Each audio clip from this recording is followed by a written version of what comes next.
सभी मसीह भाई बहनों को प्यार भरी जय मसीह की। परमेश्वर की पाक और पवित्र हजूरी में आप सबका स्वागत करते हैं और हमारे पिता परमेश्वर ने हमें जो आज का दिन, आज का समय दिया है, उसके लिए प्रार्थना करते हैं। Hallelujah, hallelujah, hallelujah, hallelujah, hallelujah. धन्यवाद, धन्यवाद, धन्यवाद, धन्यवाद। पिता पुत्र पवित्र आत्मा, पिता पुत्र पवित्र आत्मा, सेना के यहोवा खुदा, आपका शुक्र हो, आपका धन्यवाद हो पिता परमेश्वर जी। आप जलाली और आप कृपालु परमेश्वर है खुदावन।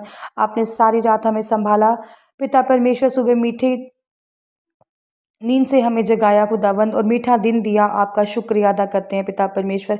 हमारे घर परिवार में आपने बना के रखा, हमें किसी भली वस्तु की कमी नहीं होने दी, हमें भरपूर करके रजाया खुदावंद। आपका धन्यवाद हो पिता परमेश्वर जी।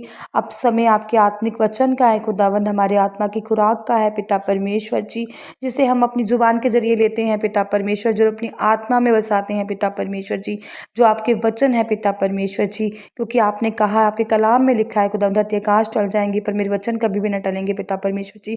आपका एक एक वचन पिता परमेश्वर जी हमारी ज़िंदगी को नया कर देता है, हमें पाक पवित्र और शुद्ध कर देता है, हमारे पापों को, गुनाहों को कम करके पिता परमेश्वर जी हमें नया रास्ता, नई ज्योति प्रदान करता है। आपके वचनों के द्वारा हम बचाए और चलाए जाते हैं पिता परमेश्वर। आपके वचन हमारी ज़िंदगियों में कार्य करें और कोई भी शैतान की शक्ति इस वचन को हमसे चुरा ना सके। प्रार्थना यीशु नासरी के नाम में मांगते हैं, आमीन, आमीन और आमीन। आज मैं आपके लिए लेकर आई हूँ मत्ती 18 की 10 से 14 नंबर आयत तक, जिसका टॉपिक है खोई हुई भेड़ का दृष्टांत। परमेश्वर के राज्य में खोई हुई भेड़ का दृष्टांत का क्या मीनिंग है बताते हैं। हालेलुया। लिखा है, देखो तुम इन छोटों में से किसी को भी तुच्छ ना जानना, क्योंकि मैं तुमसे सच कहता हूँ कि स्वर्ग में उनके दूत मेरे स्वर्गीय पिता का मुख सदा देखते हैं। हालेलुया।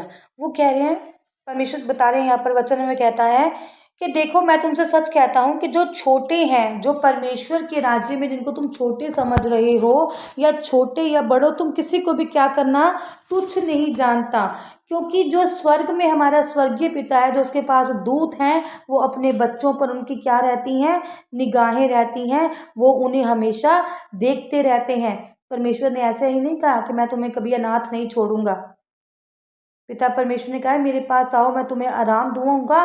वो अपने वचनों के आधार पर ही है। पिता परमेश्वर कहता है, मैं तुम्हें स्वर्ग से देख रहा हूँ। अच्छाई, बुराई, बड़ा छोटा, सब परमेश्वर क्या करते हैं, देखते हैं। तो यहाँ पर भी उन्होंने इसी लाइन को डिस्क्राइब किया कि किसी को भी छोटा ना कहें, क्योंकि स्वर्गीय पिता के जो स्वर्ग दूत हैं, वो कहाँ से देखते हैं, स्वर्ग से। उनका मुंह क्या करते रहते हैं, सदा देखते रहते हैं। हालेलुया। क्योंकि मनुष्य का पुत्र खोए हुओं को बचाने आया है। क्योंकि जो मनुष्य का पुत्र है, जो प्रभु यीशु मसीह है, वो क्या करने आए हुए हैं, जो भटके हैं, जो खो गए हैं, उनको क्या करने के लिए आए हैं, नया मार्ग दिखाकर उनको बचाने के लिए आए हैं, उन्हें नए रास्ते पर लेकर आए हैं, उन्हें अच्छे रास्ते पर लेकर आए हैं, जो स्वर्ग राज को लेकर वो प्रभु ने लेकर जाना है, हमारे परमेश्वर ने। हमारा काम है प्रार्थना करना और अपनी जैसे हम इज्जत चाहते हैं, हर किसी को वैसी ही इज्जत देनी और किसी की भी तुलना नहीं करनी। हालेलुया। लिखा है, तुम क्यों सोचते हो, यदि किसी मनुष्य को की 100 भेड़ें हो और उनमें से एक भटक जाए, तो क्या वह 99 को छोड़कर और पहाड़ों पर जाकर उस भटकी हुई को ना ढूंढेगा। हालेलुया। कहते हैं, हम मन से ही बना लेते हैं कि हमारे पास इतनी सारी भेड़ें हैं। मान लो जैसे एक उदाहरण के तौर पर करें कि इतना सारा हमारे पास कलीसिया है ना, और पर पास्टर को होती है कि मेरी एक भेड़ भी कहीं ना जाए, एक भी इंसान टूटे ना, या एक ही इंसान इस जगह को छोड़ कर ना जाए। क्योंकि हम क्या कहते हैं कि हमें सबको क्या करना है, बचाना है और सही रास्ते पर क्या करना है, लेकर जाना है, उनको सही मार्ग दिखाना है। तो फर्क पड़ता है, जिसकी 100 भेड़ें भी होंगी और एक भी खो जाएगी, तो फर्ज बनता है कि वो उसको एक को भी ढूंढे। 99 भेड़ें अगर हैं और एक खो गई है, तो फिर कहना पहाड़ पर जाकर उसको ढूंढना आवश्यक है। क्योंकि परमेश्वर के राज में सभी क्या हैं, एक समान हैं। और जो परमेश्वर किसको ढूंढने के लिए आए थे, किसको परमेश्वर ने कहा है कि मैं खोए हुओं को भी क्या करने आया हूँ, ढूंढने आया हूँ। मतलब एक अगर उसमें पापी है, तो परमेश्वर उसको भी बचाने के लिए आए हैं। परमेश्वर नहीं चाहते कि कोई एक भी स्वर्ग के राज्य से वांछित हो या कोई एक भी गलत रास्ते पर चले या मुड़ जाए। हम सबको बचाने के लिए आए हैं। परमेश्वर ये कहते सबको बचाओ, सबको सुसमाचार सुनाओ, सबको बातें बताओ, सबको परमेश्वर के राज्य का अधिकारी बनाओ। हालेलुया।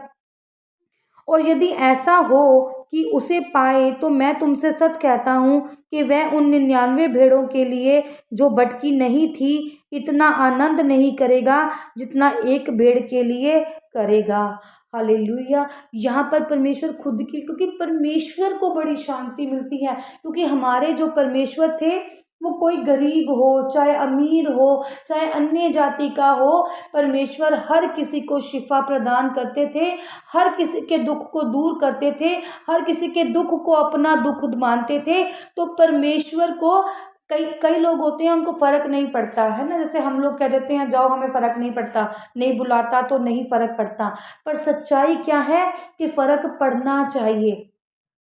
इंसान वही जिसको सारा जग प्रेम करे, जिस मोहल्ले में वो रहे उस मोहल्ले का एक भी इंसान ऐसा ना हो जो उसको प्यार ना करे। और वो कैसे होगा? हमारी अच्छाई से।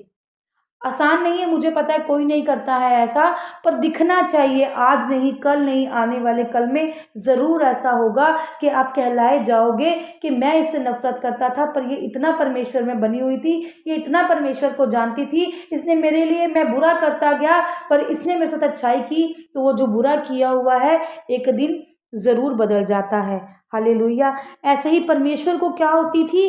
खुशी कि अगर मेरे राज्य में 12 चेले हैं तो एक भी कहीं ना जाए, वो और एक चला भी गया है तो मैं उसको ढूंढूं, मैं उसे रोकूं, मैं उसे बचाऊं और उसको वापस लेकर आऊं। और कितनी खुशी होती है उन, कितनी खुशी का बताया कि भेड़ों के लिए जो भटकी नहीं थी इतना आनंद नहीं करेगा जितना उस एक भेड़ के लिए करेगा जो खोई हुई थी वापिस आ गई, जो भटकी हुई थी, जो भटक गई थी, जो छोड़कर चली गई थी, जो दूर हो गई थी, वो कहाँ आ गई? वापिस आ गई। चाहे वो अपने भाई बंधु के पास वापस आ जाए, चाहे वो अपने पास्टर के पास आ जाए, चाहे अपनी कलीसिया में वापस आ जाए और चाहे परमेश्वर के राज्य में वापस आ जाए, तो वो उसको क्या मिलती है? प्रभु को हमारे खुशी। अगर एक भी भेड़ परमेश्वर की बचा ली जाए, ऐसा ही हमारा स्वभाव भी होना चाहिए। हमें भी परमेश्वर के राज्य में क्या करना है?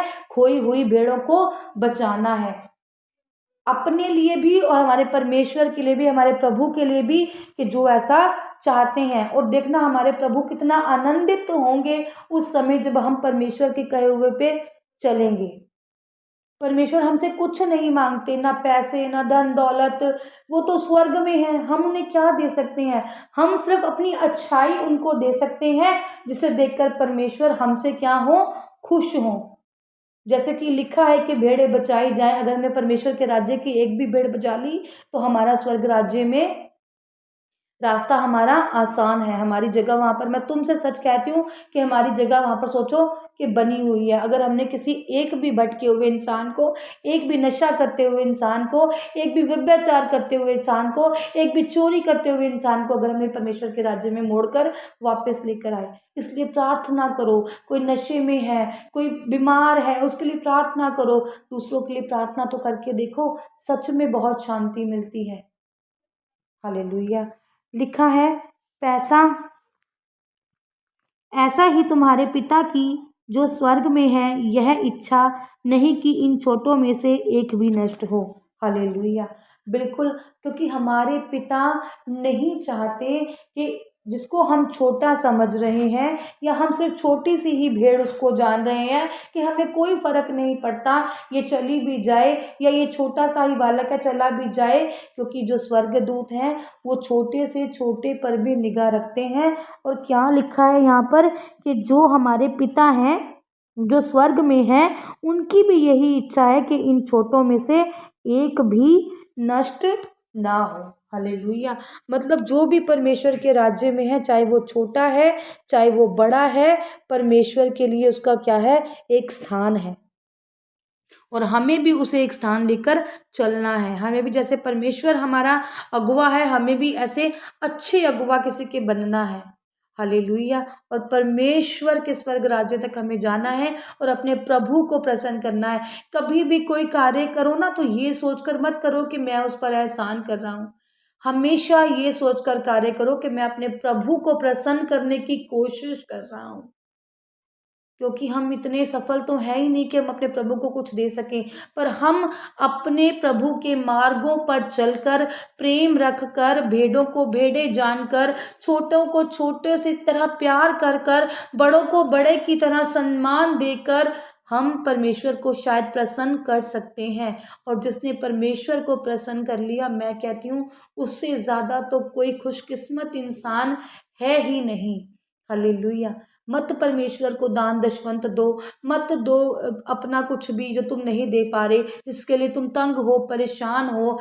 पर जो तुम्हारा शरीर है, जो तुम्हारे मुंह है, जो तुम्हारा परमेश्वर के लिए टाइम है, वो तो हम परमेश्वर को दे ही सकते हैं ना। अगर परमेश्वर ने हमें कहा है कि 3 टाइम बैठ के प्रार्थना करो, तो कोई मुश्किल नहीं है वो हमारे लिए। हम अपने 24 घंटों में से क्या 3 पहर नहीं निकाल सकते? हम कपड़े नहीं दे सकते किसी गरीब को, हम दान दशवंत नहीं दे सकते, हम चर्च में जाकर सेवा नहीं कर सकते, तो क्या अपने ही घर बैठकर हम प्रार्थना भी नहीं कर सकते?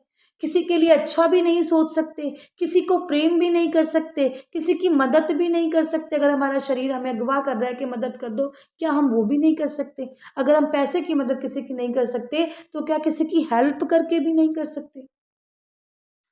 हालेलुया। तो जो हो सकता है प्रिय भाई और बहनों, वो ज़रूर करो। जिसे तुम कर सकते हो, उसे करने से पीछे मत हटो। हालेलुया। परमेश्वर इन वचनों के आधार पर आप सबको ब्लेस करे, आशीषित करे, प्रेम करे परमेश्वर आपसे खुदावन।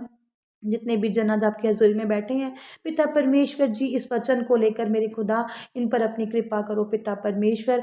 मेरे यहोवा पिता, ये भी पिता परमेश्वर जी भेड़ों के समान पिता परमेश्वर जी आपके राज्य में प्रवेश करने पाएँ। जिस भेड़ को आप प्रेम करते हो खुदावन, हम सब भी भेड़ों को प्रेम करने वाले हो जाएँ पिता परमेश्वर। इस वचन के आधार पर पिता परमेश्वर जी, एक-एक जन को छुओ पिता परमेश्वर, एक-एक जन पर अपनी कृपा बनाए रखो, एक-एक जन से प्रेम करो पिता परमेश्वर जी, इन्हें भी प्रेम करने वाला बनाओ मेरे पिता परमेश्वर। हालेलुया। आज आपने मुझे अगवा किया है पिता परमेश्वर जी, जितने भी लोग अपने घरों में पिता परमेश्वर जी बीमार हैं पिता परमेश्वर जी, जितने भी लोगों ने आज रोज़े रखे हैं पिता परमेश्वर जी, वो सब पिता परमेश्वर जी, उनकी जो भी मनोकामनाएँ पिता परमेश्वर, उन्हें मैं नहीं जानती बल्कि आप जानते हैं खुदावन। उनकी सब मनोकामनाएँ आज यीशु मसीह के नाम में पूरी हों पिता परमेश्वर जी। और जितने बीमार हैं खुदावन, वो सब बचाए जाएँ यीशु मसीह के नाम में पिता परमेश्वर जी। आज जो अपाहिज हैं पिता परमेश्वर जी, उठकर खड़े हो जाएँ पिता परमेश्वर। जो बीमार हैं, जो कैंसर से, जो जिनकी पथरियाँ हैं पिता परमेश्वर जी, आज वो बाहर आ जाएँ पिता परमेश्वर। जिनकी रसोलियाँ हैं खुदावंद, वो तेज प्रेशरों से आज बाहर आ जाएँ पिता परमेश्वर। और जिन्होंने जो खाया, किसी को जिसने खाया खिलाया है पिता परमेश्वर, जिसको ऊपरी हवा है पिता परमेश्वर जी, वो उल्टी के ज़रिए आज बाहर निकल जाए पिता परमेश्वर जी। आज आपके रोज़े प्रार्थना में पिता परमेश्वर जी हम बने हुए हैं पिता परमेश्वर। मेरे यहोवा पिता, और इस रोज़े प्रार्थना से पिता परमेश्वर, मेरे यहोवा जितने भी जनों ने खुदावंद पिता परमेश्वर आज ये जो दिन मनाया है पिता परमेश्वर जी, जो आज का दिन है पिता परमेश्वर जी, आपका शुक्रवार का दिन पिता परमेश्वर, वो सबकी ज़िंदगियों में पिता परमेश्वर जी आज बरकतों का कारण बने पिता परमेश्वर मेरे यहोवा पिता। और सब बीमारों को आप चंगा करो पिता परमेश्वर। प्रार्थना यीशु नासरी के नाम में मांगते हैं। आमीन, आमीन और आमीन।